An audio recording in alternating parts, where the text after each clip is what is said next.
So let's graph a logarithmic equation. So we get what we're going to graph. We're going to graph y equals negative log base 2 x plus 1.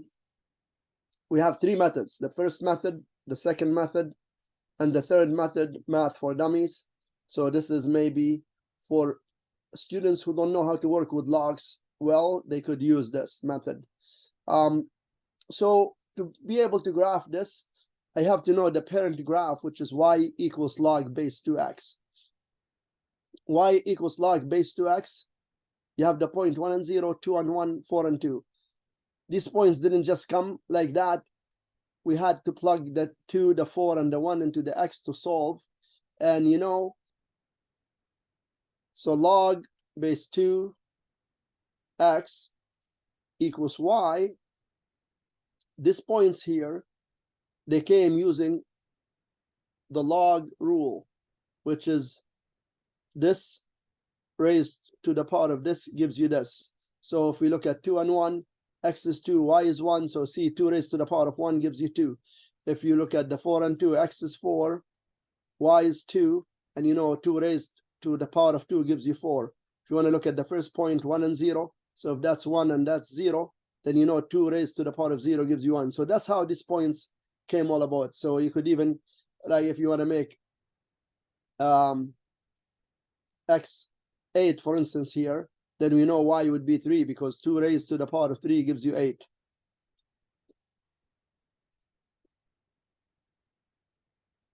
Now also, we should know that every log graph has an asymptote. So when there's no transformations in the graph, any log graph that doesn't have transformations or translations to the right or to the left, always the y-axis is the asymptote. So basically, x equals 0 is your asymptote. Now, let's go to the first method now of graphing this function right here. So we could graph this function using the first method, which is table of values.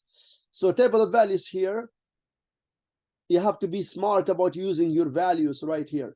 So there's a reason I chose 0, 1, 3, and 7. So if I'm subbing 0 right here, I have log base 2, 0 plus 1 is 1, so that's log base 2, 1. So what this is asking you, 2 raised to what power gives you 1, and that's 0. So therefore, the answer is 0. The negative here, negative 0, just going to be 0, I guess. So how about, why did I use the 1? So if I use the 1 here, then I'm getting 1 plus 1 is 2. So 2 raised to what power gives me 2? When I plugged in the 1 for the x, I got 2 here. So I'm asking myself, 2 raised to what power gives me 2? It's 1. And you have the negative in front of it, so that makes it negative 1. How about if I make the x3 here? So if I make the x3, that's 3 plus 1 is 4. So 2 raised to what power gives me 4? It's 2. And that negative makes it negative 2. So the answer is negative 2. I'm going to do one more point, and I'm going to use 7. So if I put 7 here, 7 plus 1 is 8. So that's log base 2, 8. Log base 2, 8 is asking you 2 raised to what power gives you 8. And that is going to be 3. And don't forget you have the negative there. So that makes it negative 3. So that's the smart way of using x values that gonna give you y values without using a calculator. So let's go ahead and plot these. First of all, one thing I must say, this x plus 1 is gonna move the graph 1 to the left. So that means my vertical asymptote is gonna move 1 to the left. So my vertical asymptote now is gonna be right here.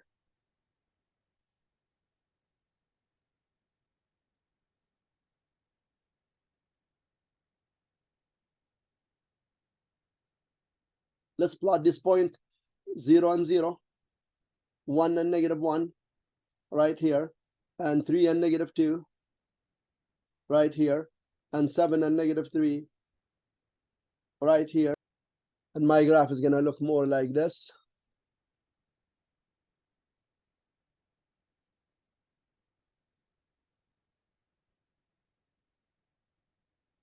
So that's how the graph looks like. The second method, the third method, they're going to produce the same graph, just using a different way of doing it. Okay. What's the second method? The second method is using transformations. So if I look at this and I want to know what kind of transformations I have, the first thing, I have a negative in front of the log. So of course I'm comparing this with the parent graph right here. So I have a negative. And negative means reflection.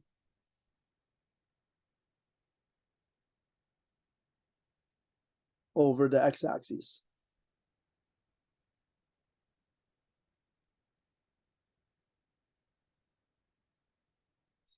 And you have the +1, which means 1 to the left.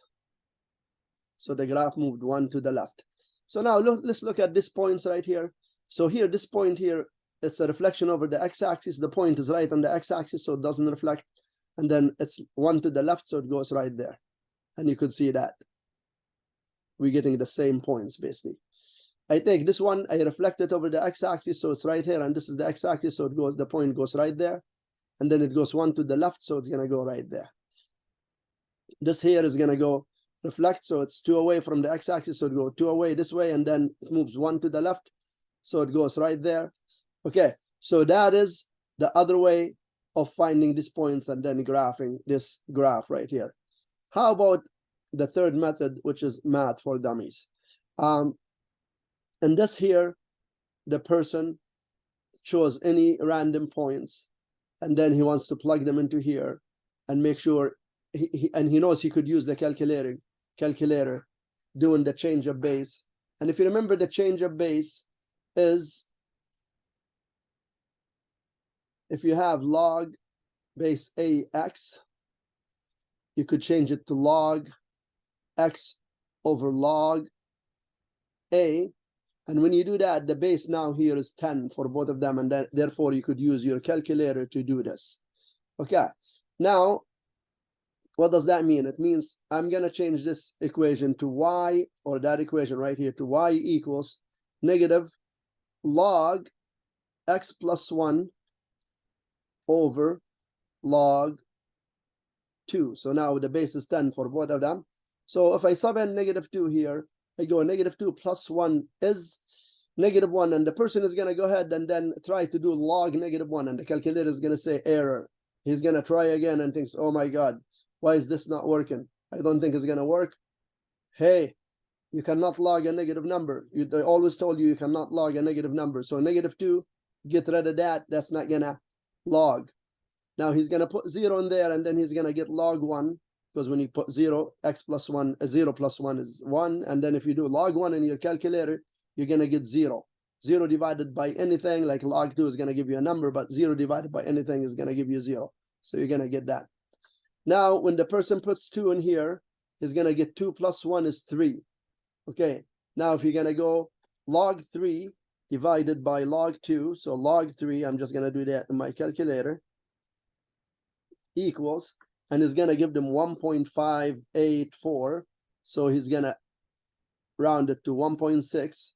And then he's going to go to the 4 there, put 4 there. 4 plus 1 is 5. So you're going to have log 5 divided by log 2, doing change of base. And he's going to get 2.3 to 1 decimal. Then the last thing, he's going to sub in the 6. 6 plus 1 is 7. So then he's going to go log 7. Divide by log 2, change of base, and he's going to get 2.8. Now the person just randomly chose this number, so he went up by 2s every time, and he figured, or she figured that, you know, this enough points to be able to plot this. Yes, you could do it this way.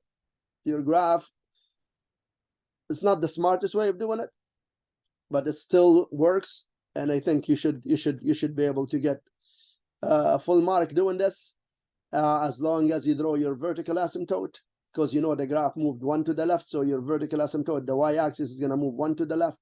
So 0 and 0 is right here. Well, hold on a second. So as you noticed, every time we forgot the negative here. So all of these, when we calculated, we forget we had the negative right here. So we should stick a negative in front of every one in here. So yes, so when he went 3, or we sub then 4, they got -2.3. So -2.3 is somewhere around here. Good. And when we subbed in 6, we got negative 2.8, 6 and negative 2.8, which is somewhere around here. And basically, these are enough points to wing this and graph this. I think the fastest would be this. If you know the parent graph, and you must know the parent graph, then you just could take all of these 3 points and use the transformations by reflecting over the x-axis and 1 to the left, and get this graph right here using these orange points. And the third method, which I don't recommend, but by all means, is using table of values and using random numbers and graphing it this way. If you like any of the 3 methods, use them. But important, press that like button on my video, comment if you like, and subscribe to my channel. As always, thanks for watching. Till next time, bye-bye.